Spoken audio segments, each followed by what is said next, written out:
Hello दोस्तों, कहिए कैसे हैं आप। Welcome to our YouTube channel Mahila Toofan. चलिए आज फिर कुछ तूफ़ानी करते हैं जिससे कुछ देश में, कुछ समाज में कुछ बदलाव लाया जाए। तो वीडियो में शुरू से अंत तक बने रहिए। आज का डिस्कशन जो आपके और हमारे बीच होगा वो बहुत ही इंटरेस्टिंग होगा। तो चलिए मैं आज का टॉपिक स्टार्ट ही कर देती हूँ। आज का टॉपिक है मेरा, क्या देश की सभी बेटियाँ कामयाब हो सकती है, या क्या देश की सभी महिलाएं अपने पैरों पर खड़ी हो सकती हैं। तो इस वीडियो में इसी विषय पे मैं चर्चा करूंगी। तो ये चर्चा बहुत ही दिलचस्प है और हमारे देश की सभी महिलाओं की लाइफ से जुड़ी हुई है। तो इस पे मैं आप लोगों को कुछ पॉइंट्स दूंगी कि कैसे एक महिला या एक बेटी अपने पैरों पे खड़े हो सकती है, कैसे हमें क्या करना होगा।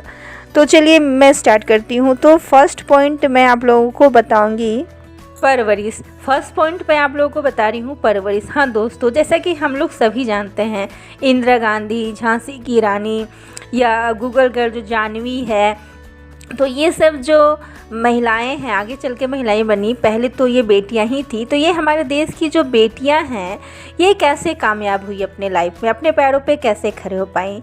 तो जाहिर सी बात है, क्योंकि इनके जो फादर्स थे, पिता थे, वो इनको सपोर्ट किए, बचपन से ही सपोर्ट किए और उन्हें हमेशा मतलब इंकरेज करते रहे लाइफ में आगे बढ़ने के लिए, कुछ करने के लिए।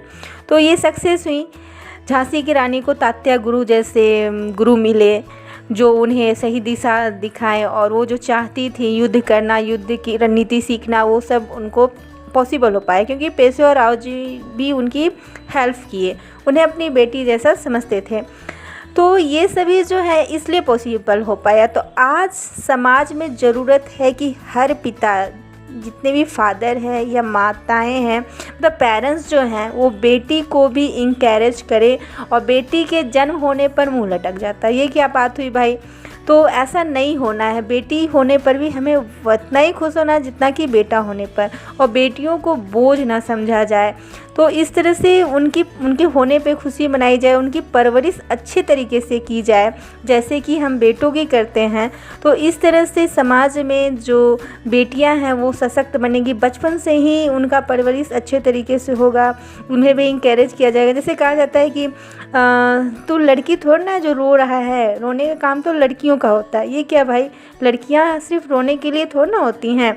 तो ऐसा जो बचपन से हम लोग भेदभाव करते हैं लड़के लड़की के बीच में, लड़के कुछ और से खेलता है, लड़कियां गुड़िया से खेलती है, गुड्डे गुड़िया से, तो ये क्या है। इस तरह का डिफरेंस हम लोग उन लोगों को बताते हैं। उन्हें तो जन्म से पता ही नहीं होता, बच्चा तो बच्चा होता है, लड़का को लड़का, लड़की दोनों तो बच्चे ही होते हैं। तो परवरिश ठीक तरीके से करे, समान रूप से करे, ये बहुत इम्पॉर्टेंट है। सेकेंड पॉइंट से एजुकेशन, शिक्षा। हाँ दोस्तों, अगर हम अपनी बेटी को, हमारे देश की प्रत्येक बेटी को, हर बेटी को कामयाब बनाना चाहते हैं या हम एक सशक्त महिला के रूप में देखना चाहते हैं, तो उनकी एजुकेशन पे ध्यान देना होगा। आज हम बहुत सारी बेटियों को देखते हैं कि अपनी शिक्षा के लिए उन्हें लड़ना पड़ता है। वो जितना ज़्यादा लड़ती हैं उतना ही आगे बढ़ती हैं। अगर वो कुछ नहीं बोलती हैं तो फिर वो घर के कामकाज में ही सिमट जाती हैं। और हमारे देश में आधी आबादी महिलाएँ हैं, फीमेल है, लेकिन उनकी शिक्षा, प्रारंभिक शिक्षा तक ही उनकी शिक्षा हो पाती है। उस शिक्षा को तो, हायर एजुकेशन को तो वो टच भी नहीं कर पाती। बहुत कम ऐसी महिलाएं जो अच्छे घरों से बिलोंग करती हैं तो वहाँ तो हो जाता है शिक्षा। लेकिन मिडिल क्लास फैमिली में जो लोग हैं वो बेटी के लिए एक दायरा सीमित कर देते हैं, लिमिटेशन दे देते हैं कि हाँ इतना ही पढ़ाना है, इसके बाद इसकी शिक्षा को रोक देनी है, इसे नहीं पढ़ाना है, आगे पढ़ लिख के करेगी क्या, आखिर तो चूल्हा ही फूकना है, चूल्हा गैस जो भी है, मतलब खाना है अपना घर ही संभालना है। तो इस तरह से जो सोच होता है, तो इस तरह से महिलाएं आत्मनिर्भर नहीं बन पाती हैं। सशक्त महिलाओं की तो यहाँ बात ही खत्म हो जाती है।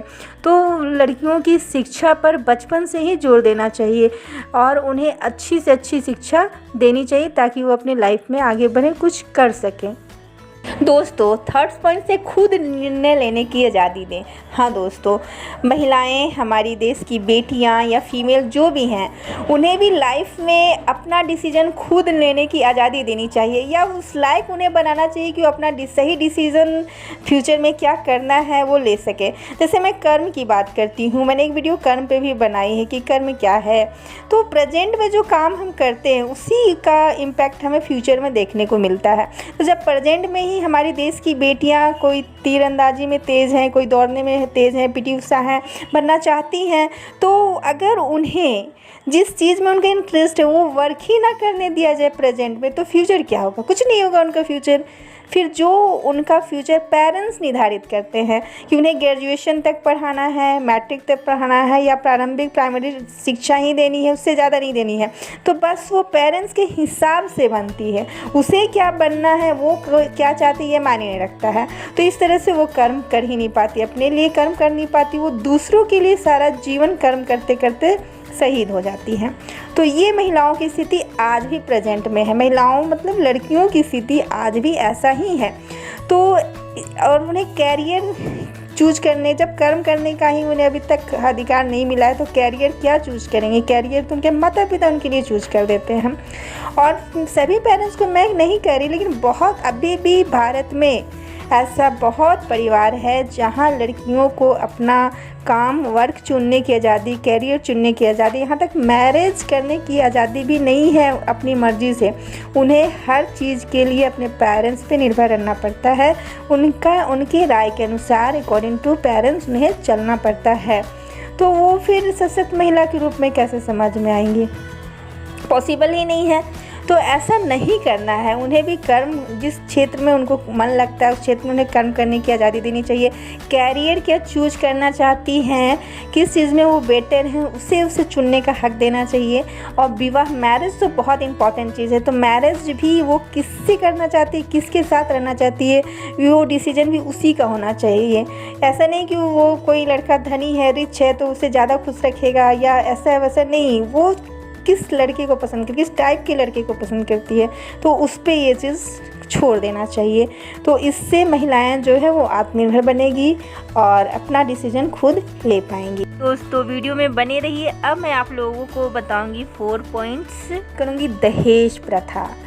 ये जो दहेज प्रथा है, इसका जन्म पुराने ज़मानों से ही हुआ। पुराने ज़माने में लोग क्या करते थे, अपनी बेटी को प्यार से कुछ दे देते थे, तो वो बेटी प्यार से उसकी ससुराल वाले स्वीकार कर लेते थे। लेकिन आज क्या है कि प्यार से लेना देने वाली बात खत्म हो गई। अब क्या है कि ज़बरदस्ती एक लड़के का रेट फिक्स रहता है कि गवर्नमेंट जॉब है तो 10 लाख, प्राइवेट जॉब है तो 5 लाख, और अगर अपना बिजनेस है कुछ है तो 7 लाख। तो इस तरह से दहेज के कारण क्या होता है कि जो अच्छी लड़की होती है, एजुकेटेड लड़की होती है, लेकिन उसके पिता के पास देने को दहेज नहीं रहता है, तो फिर वो लड़की को मतलब अपने से कम कहें तो कहीं भी उसकी शादी हो जाती है उसकी मर्जी के खिलाफ। मर्जी क्या, उसके पिता के पास तो दहेज नहीं। अब लड़की की हैसियत उसके पिता से आंकी जाती है, उसके गुण, उसकी सुंदरता, उसका टैलेंट का कोई महत्व ही नहीं रह जाता है। तो ये दहेज प्रथा का विरोध करना होगा सभी को। कुछ आज के जो लड़के हैं या नवयुवक हैं, युवतियां हैं, वो विरोध कर भी रही हैं, लव मैरिज हो रहा है, लेकिन उससे कोई उपाय नहीं है कि सही अर्थ में जड़ से दहेज प्रथा को उखाड़ा नहीं जा पा रहा। क्योंकि मान लेते हैं कि जो लव मैरिज हो रहा है उसमें अदर कास्ट हो रहा है, लेकिन आज भी हमारे देश में बहुत ऐसे लोग हैं जो सेम कास्ट में, मतलब कि अदर कास्ट में, अदर स्टेट में विवाह करना नहीं चाहते। उस कंडीशन में क्या है, तो दहेज प्रथा जब तक अरेंज मैरिज में भी दहेज देने और लेने का प्रावधान बंद नहीं होगा, ये जो प्रथा बंद नहीं होगी, तब तक ये जड़ से ख़त्म नहीं होगा। अरेंज मैरिज ही हो, लेकिन उसमें दहेज लेने और देने की क्या ज़रूरत है? खुशी से लेना देना अलग बात है, लेकिन एक रेट फिक्स करना, एक तरह से वो अपने बेटे को चेक समझते हैं कि जन्म लिया बेटा तो चेक हो गया, बाद में उसे भंजा लेंगे, मतलब कि वो अपने बेटे को एक तरह से सेल करते हैं। तो ये क्या है, ये जो समाज का इतनी भयानक कुप्रथा है, इस कुप्रथा को कैसे दूर करें? और इस कुप्रथा को दूर नवयुवक युवतियाँ जो हम हैं, हम लोग हम ही लोग कर सकते हैं कि ना दहेज दे और ना ले। ये नहीं कि जब बेटा भाग के शादी करेगा, बेटी भाग के शादी करेगी तभी मतलब दहेज प्रथा का अंत होगा, ऐसा कुछ नहीं है। अगर कोई लव मैरिज करता है उसको अरेंज मैरिज भी बना सकते हैं हम लोग।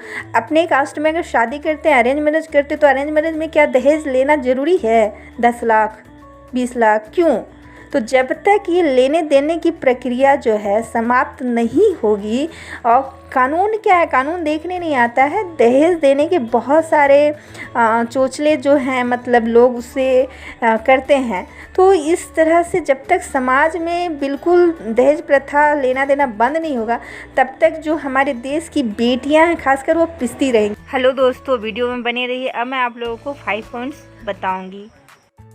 समाज का, सोसाइटी का जो एटीट्यूड होता है बेटियों के प्रति, फीमेल के प्रति, महिलाओं के प्रति, उसको बदलना होगा। जैसे मैं एग्जांपल देती हूँ, कहा जाता है कि चाकू खरबूजे पे गिरे या खरबूजे चाकू पे गिरे, करता तो खरबूजा ही। खरबूजा मीन्स कौन? फीमेल, औरत, महिला। तो ऐसा क्यों? ऐसा क्यों करता, क्यों खरबूजा है? तो इस सोच से बाहर आना होगा, बदलना होगा। जैसे मान लेते हैं किसी लड़की के साथ दुष्कर्म हो जाए या किसी महिला के साथ हो जाए, तो लोग जो दुष्कर्म करता है उसको बुरी नज़र से ना देखकर या उसके पीछे ना जाकर वो महिला और बेटियों को ही दोषी मानते हैं कि वो वहाँ क्यों गई, वो ऐसा क्यों की। और फिर उन्हें अगर रिपोर्ट लिखाने पे ऐसे ऐसे क्वेश्चन पूछे जाते हैं कि वो मतलब बता नहीं पाती है, बेशर्म मतलब गंदे तरीके से पूछे जाते हैं कि वो वहाँ पे शर्मिंदा हो जाती है। उसके बाद समाज में उसके लिए रिश्ते नहीं मिलेंगे, उसे हीन भावना से देखा जाएगा, मतलब ऐसा उसको बहिष्कार किया जाएगा, ऐसे ऐसे दृष्टि से देखा जाएगा कि वो सुसाइड करने पर मजबूर हो जाती है।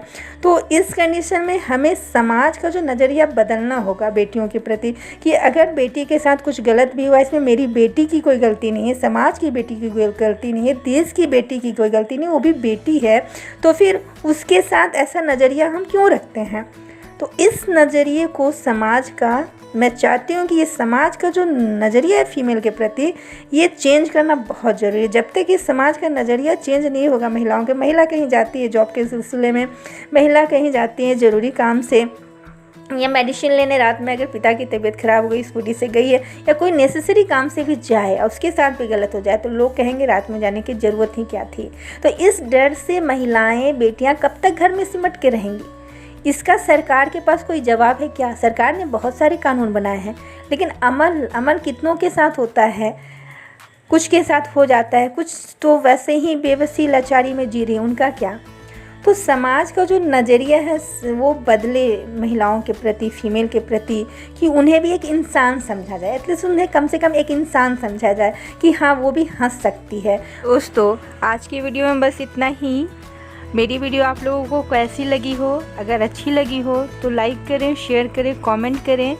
और यदि कोई लड़की घर में सहमी सी, दबी सी, कुछ ना बोल पा रही हो अपने पेरेंट्स को, तो वो भी इस वीडियो को देखकर थोड़ा हिम्मत करे और अपनी बात अपने पेरेंट्स के सामने रखे। पेरेंट्स अपने ही होते हैं, बस उन्हें थोड़ा एहसास दिलाने की ज़रूरत है कि हम भी आपके ही बच्चे हैं। इस तरह से आप इस वीडियो को शेयर करें और महिलाओं को सशक्त बनाएं, आत्मनिर्भर बनने में उनकी मदद करें। और मेरे चैनल पर नए हैं तो लाइक करें, शेयर करें, कमेंट करें, चैनल को सब्सक्राइब करें। Thanks for watching my video. जय हिंद, जय भारत।